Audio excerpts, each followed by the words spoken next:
Olá, meu nome é Vladimir Carvalho, sou presidente e fundador da Alterdata Software. E hoje estou vindo aqui fazer uma colocação bem interessante sobre técnicas de reuniões. Eu tenho observado em muitos clientes que as reuniões são um ponto de evasão, de perda de tempo, porque muitas reuniões são feitas sem critério. Não tem horário para começar, não tem horário para terminar, não tem pauta estabelecida. São pessoas erradas colocadas nas reuniões, isso acaba criando um grande problema. O empresário, o empreendedor, o gerente, o líder que comanda uma estrutura precisa ter algumas maneiras de fazer as coisas acontecerem e são nas reuniões que a gente determina o que cada um vai fazer frente a um determinado problema que aconteceu. Por isso é importante entender que há um jeito de fazer as coisas, há uma maneira de fazer as coisas que eu gostaria de tecer aqui nesse momento alguns comentários. A primeira coisa a se considerar é que uma reunião tem que ter uma pauta estabelecida. Não se faz uma reunião ou se chama alguém para uma reunião sem passar o assunto. Do que nós vamos conversar? Qual é o tema? Qual é o problema que se quer resolver? Então, todas as vezes que for montar uma reunião, é fundamental que as pessoas envolvidas sejam notificadas. E essa notificação tem que estar dizendo especificamente os assuntos que vão ser tratados. Esses assuntos tratados, item a item, é importante que tenha um detalhamento para que todo mundo se prepare. Muitas das reuniões é necessário que alguém leia algo, traga algum relatório, investigue alguma coisa para trazer para essa reunião e ser mais fácil, digerido o tema dentro do encontro com todos que participarão. Então, o fato de simplesmente pegar o telefone e falar todo mundo aqui na minha sala agora, que ninguém sabe do que se trata, isso não é produtivo, isso não é eficaz. O ideal é que se passe um conteúdo, mesmo que seja no mesmo dia. Quando você fala, olha, precisamos de uma reunião daqui a 1 hora com esse assunto, de tal forma que as pessoas consigam buscar o assunto, entendendo do que se trata e vir com uma melhor clareza para esse momento. Outro aspecto importante são as pessoas que vão fazer parte desse encontro.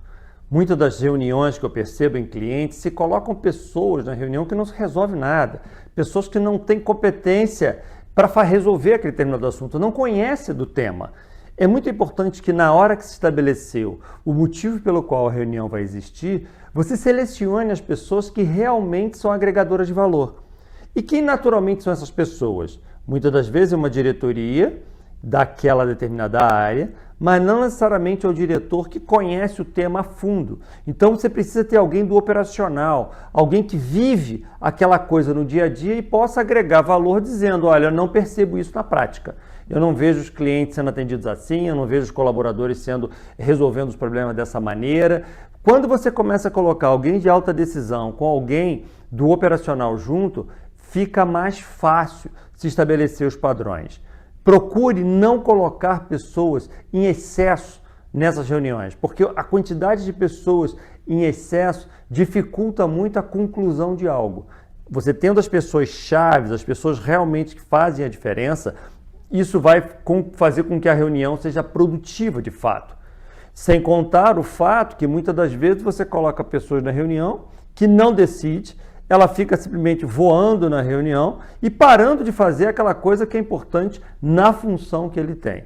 Então, estabelecer as pessoas certas para aquele momento eu acho extremamente relevante. Outra coisa importante nas reuniões é ter um horário de começar e um horário de terminar. Se você marcou uma reunião que começa às 3 da tarde e vai terminar às 4 da tarde, esse horário tem que ser seguido à risca. Se chegou às 3 da tarde e as pessoas não chegaram na sala, a reunião tem que começar. As pessoas têm que ter a disciplina de chegar na hora e concluir na hora. Normalmente, eu costumo conduzir de uma maneira que quando vai chegando o horário de término, está faltando 10, 15 minutos no término, eu aviso as pessoas, olha, faltam 15 minutos, nós temos que concluir esse assunto. Se o assunto não for concluído dentro do tempo, que se monte uma outra reunião, mas não se alongue essa indefinidamente. É importante que se respeite as agendas de todas as pessoas. As pessoas têm que se acostumar a ser dinâmicas e falar os assuntos que são relevantes. Alguém da reunião tem que ser o líder, o tutor, aquele que está orientando. Essa pessoa tem um papel muito importante de cumprir os tempos. E é por isso que ela tem que trazer o time para o foco. Porque muitas das vezes, no meio das reuniões, as pessoas começam a devanear. Começam a devanear e sai do assunto principal, que é motivo daquela reunião. O líder tem que virar e falar, gente, nós estamos saindo fora do caminho. Nós temos que retornar para cá. E o time volta para cá e continua o trabalho cumprindo o objetivo de tempo. Os tempos são muito importantes, de começo e fim, não só para essa reunião pontualmente, mas para a disciplina de todos, para que todos se acostumem com bastante clareza que é importante seguir um determinado padrão. Outro elemento importante das reuniões é ter uma ata. É ter um documento que se relate aquilo que está sendo tratado e o que está sendo decidido. Então é importante que no começo da reunião já se defina o seguinte, quem é que vai escrever o que vai acontecer aqui nessa reunião. Estabelece uma determinada pessoa e ela se incumbe de fazer as anotações. Durante o processo de discussão, nós vamos decidir coisas. Vamos falar algo que é para fazer, coisas que não é para fazer, o que tem que parar, o que tem que fazer, não importa o que seja, mas essa pessoa anota. Estabelece uma ata e essa ata em seguida é passada para todas as pessoas após esse encontro. Essa mesma pessoa tem que criar um plano de ação baseado nessa ata. Então, se nós definimos que nós vamos, por exemplo, montar uma nova sala de treinamentos, por exemplo, tem que haver um plano de ação em seguida. Esse plano de ação, muitas das vezes, envolve várias pessoas. O que significa nesse plano de ação? Joãozinho vai comprar as mesas até a data tal. Mariazinha vai comprar os computadores até o dia tal. O Carlos vai contratar as pessoas até o dia tal. Essas relações do que cada um vai fazer com as datas encadeadas, porque muitas das vezes um depende do outro, eu não consigo fazer uma coisa sem o outro estar pronto, eu não consigo instalar os móveis sem o prédio existir, tem coisas que são correlatas umas com as outras. Quando você estabelece o plano de ação com as datas definidas, fica mais claro de nós sabermos quem vai ser o culpado se nós perdemos o prazo. Então, o que nós queremos de fato é que a decisão que for tomada na reunião, ela tem uma data para a solução daquela determinada coisa. E essa data tem várias pequenas datas de ações pontuais de cada um. Quando nós perdemos a data principal, nós temos que saber quem foi o culpado de ter perdido um pedaço da operação, um pedaço de uma ação que deveria ser feita. Então, a ata é fundamental e o plano de ação, a partir do que foi decidido, é primordial para que a reunião realmente transforme algo, que esse é o motivo de estar juntos aqui decidindo alguma coisa. Outro elemento importante das reuniões é o líder entender que a reunião tem que se usar técnica de comunicação. A comunicação ela é feita pelo receptor e não pelo transmissor. O líder muitas das vezes acha que tudo que ele está falando está todo mundo entendendo. Isso não é verdade. As pessoas são pessoas diferentes. Cada um percebe aquele momento de uma forma distinta. Então é muito importante que o líder consiga fazer perguntas abertas para checar se as pessoas compreenderam. Perguntar mesmo, o que você entendeu que nós resolvemos aqui? O que você entendeu que você tem que fazer? Quais são os valores que você percebeu em função das decisões que estão sendo tomadas? Você não pode simplesmente perguntar assim, vocês entenderam? E todo mundo balança a cabeça que sim. Isso é uma pergunta fechada. Quando você faz uma pergunta fechada, as pessoas só respondem sim ou não. Isso não agrega muito valor. O que agrega valor são as perguntas abertas, em que você questiona de fato se as pessoas compreenderam aquela determinada coisa. Quando você é hábil na comunicação, você movimenta as pessoas de uma forma mais fácil. Você percebe quando alguém fez uma pergunta e ele é muito prolixo, ele demora muito para explicar alguma coisa, você corta e assim faz um resumo. Olha só, deixa eu resumir o que você falou para ver se eu entendi. E blá, blá, blá, blá, blá, blá, blá. Foi isso que você quis dizer? E ele vai confirmar ou não vai confirmar, ele vai me explicar o que aconteceu. Porque se ele é muito prolixo, eu posso não entender o que ele está falando. Os colegas podem não entender também. E muitas das vezes é o contrário. Tem pessoas que são muito sucintas. E também criam dificuldade de compreensão do grupo. O líder tem que perceber, quem está administrando a reunião tem que perceber isso e usar do seu poder de comunicação para fazer com que as pessoas, de fato, compreendam uns aos outros o que nós estamos pensando. Às vezes, é possível fazer brainstorm, que você crie processos em que deixe cada um falar sem ser questionado. Porque, às vezes, em reuniões, as pessoas mais tímidas se sentem constrangidas pelos demais. Quando ele faz uma colocação e o outro, pô, o que é isso, cara? Como é que você fala uma besteira dessa? Quando você permite que alguém faça uma observação dessa, você está podando aquela pessoa de dar novas ideias. Então não pode. Nós estamos numa reunião que as pessoas têm que ter o direito de falar. Se o outro concorda ou não, ele vai dizer depois, mas deixa a pessoa falar, raciocina, coloca no flipchart, anota, de tal maneira que as coisas fluam. É muito possível que a reunião comece de um jeito e termine de outro. Se comece acreditando em algo e termine com outros valores, com outras decisões.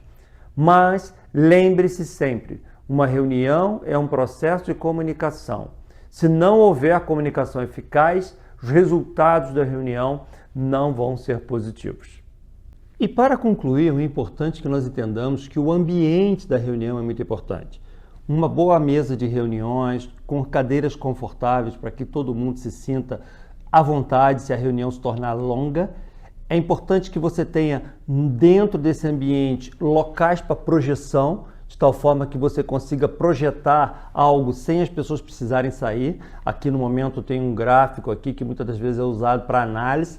Nós estamos aqui na minha sala pessoal de trabalho. Observa que os controles de tempo são muito importantes, então há um relógio aqui atrás. Esse relógio está aqui de tal forma que eu não preciso ficar olhando e criando um ambiente desconfortável. Eu estou conversando com as pessoas e meus olhos já estão vindo aqui atrás e ver que horas são para que a gente consiga manter o ritmo certo. A produtividade e a eficiência das reuniões, ela depende muito da ação do líder. É muito importante que nesse momento de conforto você envolva o máximo as pessoas dentro do tema. Porque dentro de um grupo é muito comum haver uma pessoa que fala mais, outra fala menos, uma é mais tímida, outra é mais expansiva. Se você não controlar esse ambiente, as pessoas mais extrovertidas crescem em excesso, abafam os outros que são mais tímidos. E isso não é bom para uma reunião, porque o que nós queremos num debate, no momento de pensar, é que tenham pessoas heterogêneas. Quanto mais pessoas parecidas comigo numa reunião, menos se resolve as coisas. Porque, na verdade, nós queremos pessoas diferentes de mim. Queremos pessoas diferentes do líder, que pensem sobre uma outra ótica, que tem valores distintos, que tem processo educacional diferente, refletindo sobre aquele problema sobre outra ótica. Então, as diferenças é que fazem a magia acontecer e, por isso, você tem que forçar os mais tímidos a falarem, tem que fazer perguntas. Por exemplo, em reuniões, muitas das vezes alguém me pergunta algo do gênero: Vladimir, eu estou numa dúvida, numa decisão que eu tenho que tomar, eu não sei se eu faço isso ou aquilo, o que você acha? Quando ele me faz uma colocação dessa, na grande maioria das vezes, eu tenho, pela minha experiência, eu tenho a resposta para aquela coisa. Mas normalmente eu não dou essa resposta. Normalmente eu procuro na mesa aquela pessoa mais tímida e pergunto para ela: Fulana, se você estivesse no meu lugar, o que você responderia? Quando eu faço isso, eu estou dando oportunidade para ele falar e eu entender a forma dele pensar, a maneira dele se comportar, como é que ele vê aquele problema.